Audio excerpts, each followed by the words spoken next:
하나님께 주는 말씀 민수기 1장 47절부터 54절 말씀입니다. 구약성경 195쪽입니다. 민수기 1장 47절부터 54절입니다.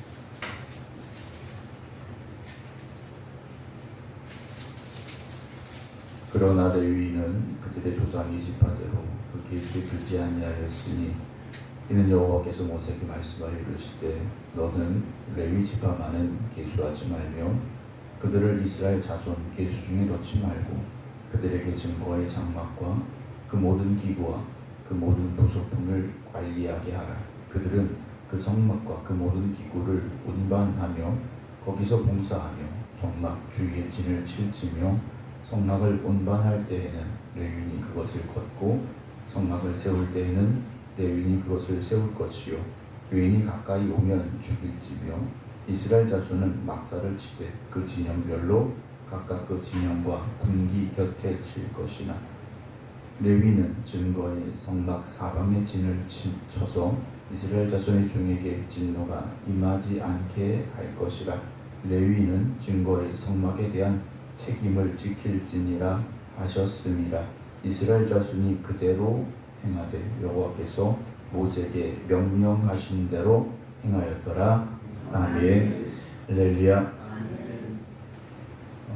때늦은 눈이 내렸습니다. 또 내리고 있는데요.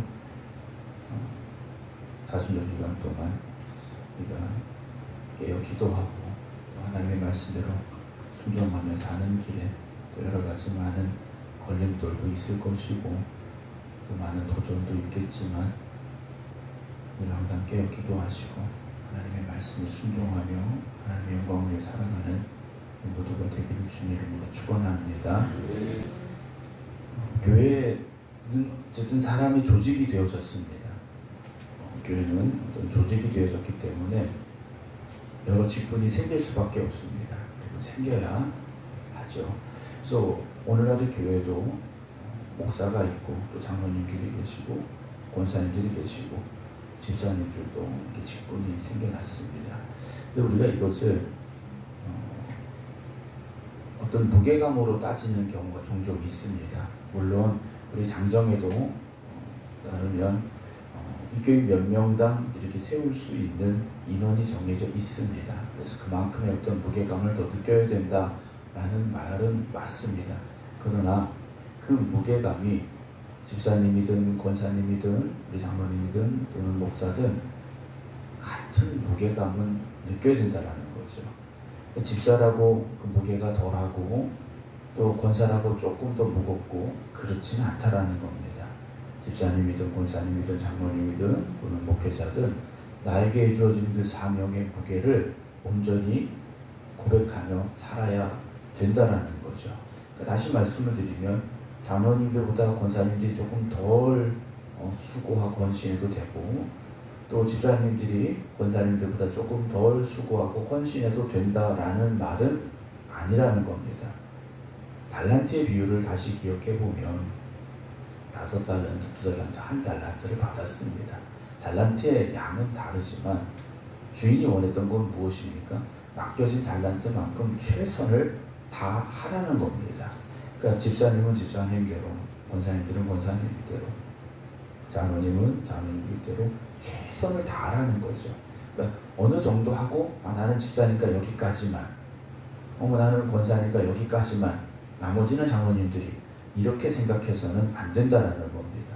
내가 할 수 있는 내 신앙의 열심을 지켜가는 그 최선을 우리는 끝까지 다하면서 살아가는 그런 믿음의 모습을 우리는 지켜가야 된다는 것을 잊지 마시기 바랍니다. 그렇게 오늘 우리가 믿음의 열심을 다하며 살아가야 되는데요. 오늘 민수기 1장 각 지파별로 숫자들을 다 셌는데 레위인만큼은 거기에서 뺐다라는 거죠.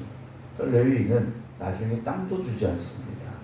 그러면 우리가 레위인들은 하나님이 택하셔서 하나님이 제사장으로 삼으시는 지파기 때문에 라고 생각을 합니다. 근데 레위인이 다 제사장이냐? 그렇지 않다라는 거예요.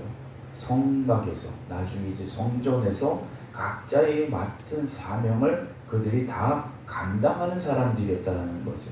제사장은 그 중에 순번을 뽑아서 순번이 되었을 때 들어가서 제사장 역할을 감당했을 뿐이지, 모든 레위인이 하나님 앞에 쓰임받도록 구별된 사람들이었다는 거죠. 이 말씀을 드리는 건 오늘날 우리 교회가 이 시대의 레위인들이 되어져야 됩니다. 목사님들만 옛날 말하면 제사장이니까 목사님들만 레위인이다, 그런 것이 아니라는 거죠. 우리가 예수 믿고 구원받은 이후에 우리는 모두가 다 레위 지파와 같이 하나님 앞에 구별된 사람들입니다. 세상과 구별된 사람들이. 그래서 우리를 뭐라고 부릅니까? 성도라고 부르지 않습니까? 우리는 다 거룩한 무리 안에 들어온 사람들이라는 거죠. 그렇게 우리를 부르신 하나님 앞에 거룩한 백성으로서 우리에게 주어진 사명을 감당하며 살아가야 됩니다. 그래서 레위인들은 하는 일이 무엇이냐? 나머지 지파들의 20세 이상으로 계수된 전쟁에 나갈 만한, 싸움에 나갈 만한 사람들의 숫자를 센 거지 않습니까? 근데 레위 지파는 전쟁에 나가지 않았어요. 야, 다행이다, 이게 아니에요. 이들은 목숨 걸고 뭘 해야 됩니까? 성전을 지켜야 되는 사람들이고, 목숨 걸고 신앙의 본을 지켜야 되는 사람들이라는 거죠. 여러분, 우리가 신앙생활하면서 목숨 걸고 신앙생활을 해야 됩니다. 우리의 신앙을 지키기 위해서 우리가 목숨 걸 각오가 되어 있어야 됩니다. 초대교회 성도들은 그래서 뭐가 됐습니까? 순교자가 된 거지 않습니까? 그들은 그들의 신앙을 위해서 목숨을 걸 수 있었고, 그리고 실제 목숨도 내어놓았다라는 거예요. 왜냐? 예수님께서 그렇게 하셨고, 그리고 우리에게도 그렇게 명령하셨기 때문에 그게 당연한 것이었다라는 거죠. 근데 요즘은 순교는 목사님들이나 하시고, 순교는 장로님들만 하시면 되지, 이렇게 생각하는 경우가 간혹 있다라는 거죠. 우린 모두가 다 신앙을 위해서 목숨을 걸도록 부름받은 사람들입니다. 그래서 이스라엘 백성들이 장막을 치고 거주할 때 가장 중앙에 무엇이 있었느냐? 성막이 있었습니다. 그 주변으로 레위 지파들이 성막을 둘러쌌고, 그리고 그 밖으로 각 지파, 12지파가 장막을 치고 이 레위 지파를 또한 둘러쌌던 모습들을 기억을 합니다. 그 이스라엘 백성들이 우리로 말하는 군대의 진영을 꾸렸을 때 가장 중앙에 하나님이 계셨다라는 거죠. 그러니까 그들은 어찌 보면 전쟁의 효율적인 구조가 아니라 성전을 지키기 위한, 성막을 지키기 위한, 하나님이 계신 그곳을 지켜내기 위한, 신앙을 지켜내기 위한 장막을 세웠다라고 보면 됩니다. 그럼 오늘 우리는 우리의 신앙을 지키기 위해서 무엇을 얼마나 희생할 각오가 되어 있고, 얼마나 헌신하고 얼마나 노력할 준비가 되어져 있느냐라는 거죠. 사순절 기간을 보내며 우리가 다시 한번 우리의 신앙이 바로 서 있는가를 뒤돌아보기를 주의 이름으로 축원합니다. 그러려면 교회가 우리의 삶의 중심이 되어져야 됩니다. 예배가 우리의 삶의 중심이 되어져야 됩니다. 세상 일에 바빠서, 세상 일이 분주해서, 세상 일이 급해서가 아니라 정말 내가 신앙을 지켜가기 위해서 세상의 것들을 내려놓을 수 있는 각오가 되어져야 되죠. 여러분, 이단들을 보면요, 얼마나 열심입니까?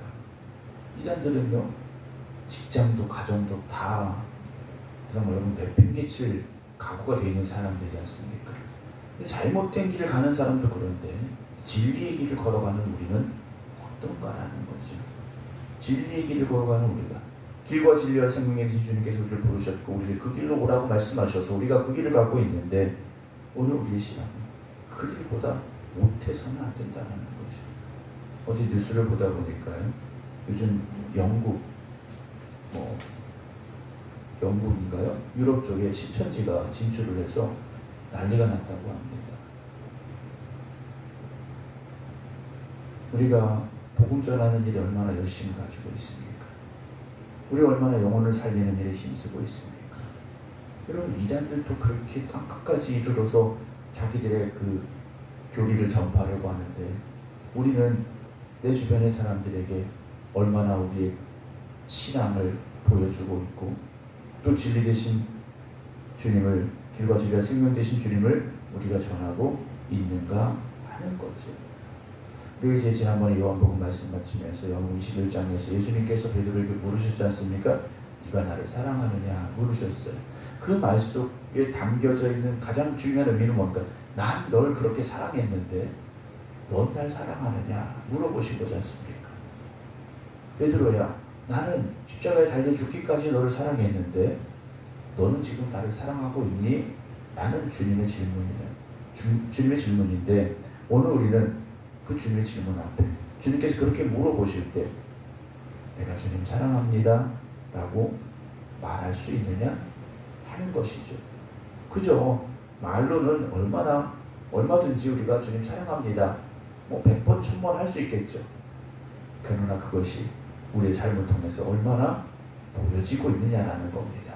우리가 교회에 와서 찬송 부르고 기도하고 아멘 할렐루야 은혜 받았습니다 얼마든지 할 수 있어요.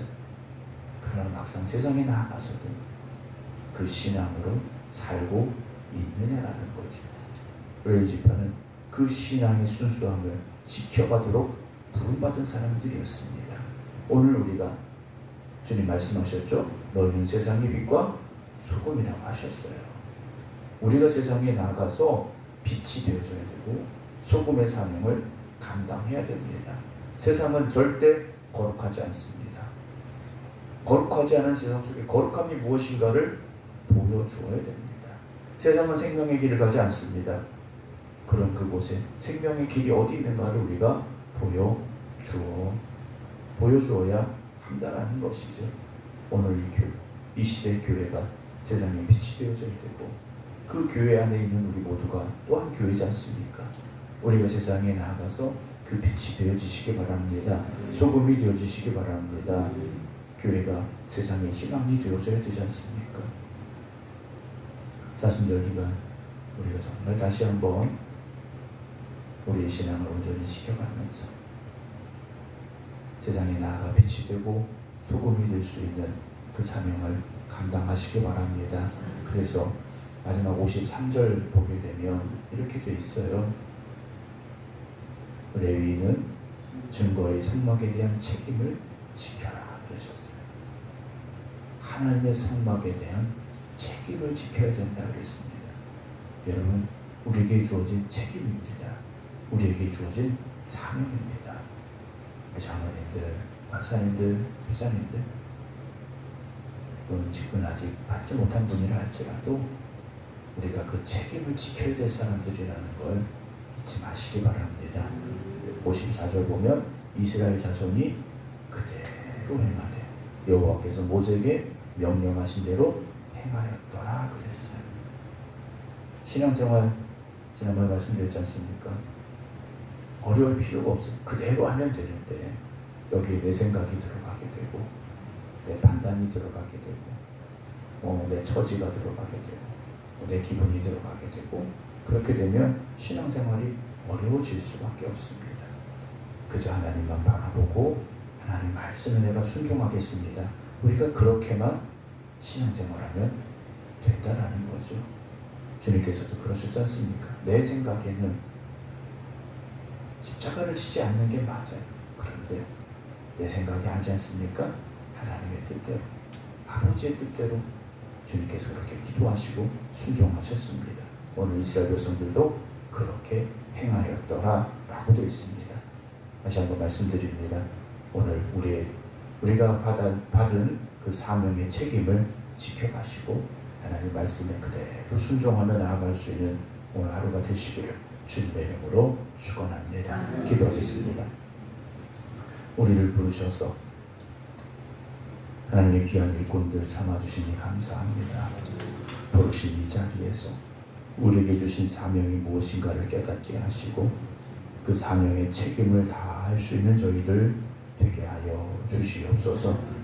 주신 말씀에 순종하게 하시고 말씀을 온전히 감당하며 나아가는 주님의 일꾼들 되게 하여 주시옵소서. 오늘 시대 교회가 이 세상의 희망임을 우리가 고백합니다. 그래서 우리가 세상의 빛이 되어져야 되고 소금이 되어져야 됨을 또한 고백합니다. 사순절 기간 동안 우리에게 주어진 신앙의 책임을 다하게 하여 주시옵시고 우리에게 주어진 하나님의 말씀에 온전히 순종함으로 살아가는 저희들이 되게 하여 주시옵소서. 오늘도 꾸준 날씨이지만 이 성전에 나와서 주님 앞에 예배드리며 또한 기도드리는 성도들, 또 각자의 저소에서 힘써 기도하는 이들 주님께서 붙잡아 주시옵시사. 오늘도 깨어있는 심령이 되게 하시고 기도하는 삶이 되게 하시고 순종하는 신앙이 되게 하여 주시옵소서. 이제는 우리 주 예수 그리스도의 은혜와 아버지 하나님의 무한하신 사랑하심과 성령님의 감동 감화 역사하심이 오늘도 우리에게 주어진 책임을 다하며 하나님의 말씀에 온전히 순종함으로 살겠습니다 기도드리는 모든 성도들 위해 이제부터 영원토록 함께 하시기를 간절히 축원하옵나이다. 아멘.